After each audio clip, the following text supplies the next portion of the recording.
नमस्कार दोस्तों, जिस जनरेशन के बारे में कहा जाता है यह जनरेशन कुछ नहीं कर पाएगी, कुछ नहीं बन पाएगी, इसी जेन जी ने नेपाल में सरकार गिरा दी।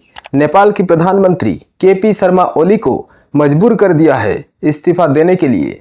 अब वो अलग बात है कि प्रोटेस्ट यहाँ तक बेकाबू हो गई थी। प्रधानमंत्री के घर भी आग के हवाले कर दिया गया, पार्लियामेंट भवन भी आग के लिपटों में घिर चुका है।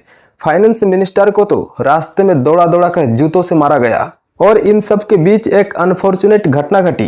पूर्व प्रधानमंत्री के घर में जब आग लगाया गया, उनकी पत्नी की मौत हो गई। लेकिन दोस्तों, सवाल यह है कि क्या कारण है यह सब गुस्से के पीछे?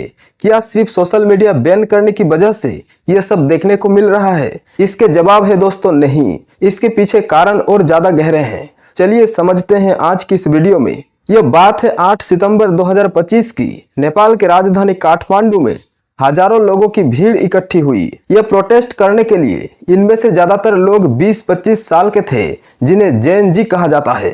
किसी ने स्कूल की यूनिफॉर्म पहनी हुई थी तो किसी ने कॉलेज की। यह प्रोटेस्ट हामी नेपाल नाम के एनजीओ ने ऑर्गेनाइज किया हुआ था और प्रोटेस्टर्स काठमांडू के बीच एक सिंबॉलिक मोन्यूमेंट मेथीघर मंडला से पार्लियामेंट की ओर मार्च कर रहे थे।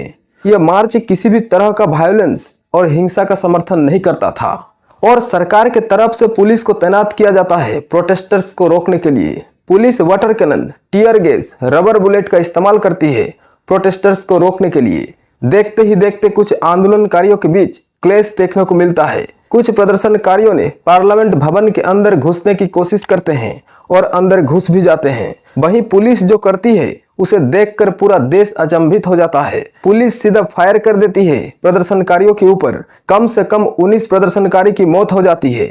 400 से ज्यादा लोग घायल हो जाते हैं। यह कोई रबर बुलेट्स नहीं थी, एक्चुअल बुलेट्स थी। मरने वालों में से 12 साल के बच्चा भी था। ऑब्वियसली इस तरह के तानाशाही देखकर कोई भी चुप नहीं बैठ सकता था। जैसे ही ये खबर फैलती है जनता के बीच और लोग आ जाते हैं रास्ते पर प्रोटेस्ट के लिए, प्रोटेस्टर्स की तादाद बहुत ज्यादा बढ़ जाती है। चारों तरफ लोगों से घिर जाता है। सरकार कंट्रोल बनाए रखने के लिए दोपहर 3:30 बजे कर्फ्यू लगाने की कोशिश करती है, फिर भी कुछ नहीं होता। प्रोटेस्ट और भी बढ़ता जाता है। काठमांडू के अलावा पोखरा, बटवाल, भरतपुर और दमक जैसे शहरों में भी प्रोटेस्ट होने लगते हैं। इस प्रोटेस्ट के पीछे सबसे बड़े कारण के तौर पर सबसे ज्यादा मीडिया में बात की गई है, वो है सोशल मीडिया ऐप को बैन लगाए जाना नेपाल में। असलियत में दोस्तों यह एक कारण जरूर है, लेकिन इससे बड़े और कई कारण हैं, जैसे कि करप्शन, सरकार की मिसगवर्नेंस, बढ़ती बेरोजगारी और सरकार में बैठे लोगों की nepotism.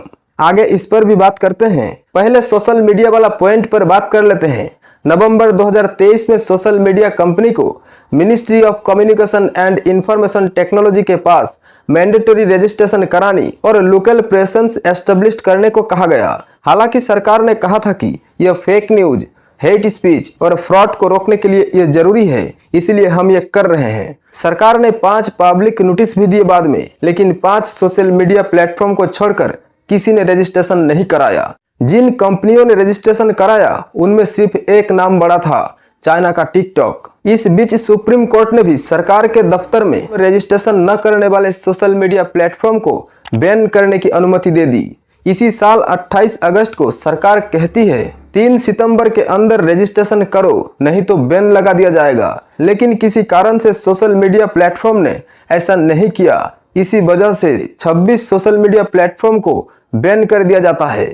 Facebook, Instagram, WhatsApp, YouTube, Snapchat, Twitter जैसे लगभग सब सोशल मीडिया प्लेटफॉर्म इसमें शामिल थे, टिकटॉक को छोड़कर। प्रदर्शनकारियों के कहना था कि सरकार ने ऐसा इसलिए किया था ताकि इन सब पर कंट्रोल कर सके और जनता की आवाज दबा सके। सोशल मीडिया में बहुत सारे ऐसे वीडियो वायरल हो रहे थे जो सरकार की करप्शन को उजागर कर रहे थे। सरकार के अंदर बैठे लोगों की लग्जरी लाइफस्टाइल लोगों के मन में गुस्सा पैदा कर रहा था। असल में नेपाल के युवाओं में करप्शन, बेरोजगारी और इकोनॉमिक इनइक्वालिटी बहुत ज्यादा गुस्सा पैदा की। 2024 में अनएम्प्लॉयमेंट रेट नेपाल में 20% से भी ज्यादा थी। सोचकर देखें, हर 5 नौजवान में से एक बेरोजगार। देश में नए जॉब जनरेट नहीं हो पा रही थी और जॉब के लिए माइग्रेंट होना पड़ रहा था। अब हजारों लोगों ने सिर्फ पैसों के लिए रसिया यूक्रेन युद्ध में लड़ने के लिए चले गए। सही सुना आपने। फरवरी 2024 तक नेपाल के 15,000 लोग रसिया मिलिट्री को ज्वाइन कर चुके थे। ये उनको कुछ हफ्तों की ट्रेनिंग के बाद ही फ्रंट लाइन में लड़ने के लिए भेज दिया जाता था और इसी कारण से रसिया यूक्रेन युद्ध में कई सारे नेपाली सिटीजन्स भी मारे गए थे।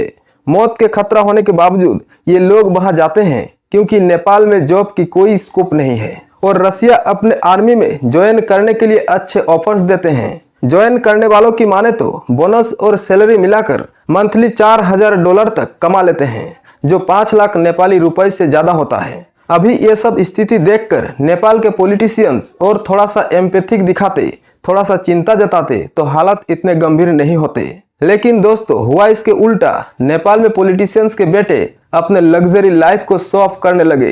हैशटैग नेपो किड्स ट्रेंड करने लगा। सोशल मीडिया पर जब बैन लगाया गया तब टिकटॉक पर ऐसे वीडियोस फ्लोट कर दिया गया नेपाली लोगों के द्वारा, नेपाली यूथ के द्वारा। इन वीडियोस में सिंपली दिखाया गया आम नेपाली के जीवन में आने वाले परेशानियों को और नेताओं के बच्चों की जीवन जीने के तरीकों को।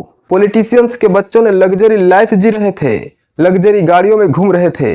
टिकटॉक पर भी हैशटैग नीपू किड्स और नेपू बीबी ट्रेंड करने लगा। 8 सितंबर के प्रोटेस्ट में पोस्टर में लिखे हुए थे, पॉलिटिशियंस के बच्चे विदेश जाते हैं, गुच्छी के बैग लेकर लौटते हैं और आम लोगों के बच्चे ताबूतों में मतलब कफिन में लौटते हैं। यह रसिया यूक्रेन के युद्ध में मारे जाने वालों की ओर इशारा था। इसके अलावा करप्शन एक बड़ा मुद्दा है नेपाल में। 70 की उम्र के पॉलिटिशियंस के करप्शन से युवा फ्रस्ट्रेट हो चुका है। वो चाहते हैं सरकार बदलते रहे रोटेशन वाइज ताकि करप्शन से छुटकारा मिल सके। और नेपाल के लोग इतना फ्रस्ट्रेट हो गए थे कि डेमोक्रेसी हटाकर देश में मोनार्की बनाने की बात करने लगे थे। असल में दोस्तों बात क्या है कि साल 2008 से पहले देश एक मोनार्की था। सारे पावर्स जनता के द्वारा चुने गए सरकार के पास नहीं था, बल्कि एक राजा के पास होता था। नेपाल के आखिरी राजा किंग ज्ञानेंद्र सिंह इनको सत्ता से हटाने के लिए 2 बड़े मूवमेंट हुए थे। एक था 2006 का लोकतंत्र आंदोलन और दूसरी थी बहुत सालों से चल रही माओइस्ट इंसर्जेंसी। 28 मई 2008 को नेपाल से मोनार्की एबोलिश कर दिया जाता है और नेपाल एक फेडरल डेमोक्रेटिक रिपब्लिक बन जाता है। तब से लेकर अब तक 17 साल हो गए हैं नेपाल की, लेकिन इन 17 सालों में 13 बार सरकार बदल चुकी है। कभी केपी शर्मा ओली प्रधानमंत्री बनते तो कभी पुष्प कमल दाहाल तो कभी शेर बहादुर देउबा। इन्हीं 2-4 पॉलिटिशियंस के बीच पावर रोटेशन चलती रहती है। नेपाल में 2 ही बड़े पार्टी हैं, नेपाल कांग्रेस और नेपाली कम्युनिस्ट। और अभी के समय में इन सब पार्टियों के हेड्स के ऊपर करप्शन की आरोप लगे हैं। अब दोस्तों देखना होगा आने वाले दिनों में नेपाल के लोकतंत्र किस तरफ जाता है और नेपाल की स्थिति कब तक ठीक होती है। नमस्कार।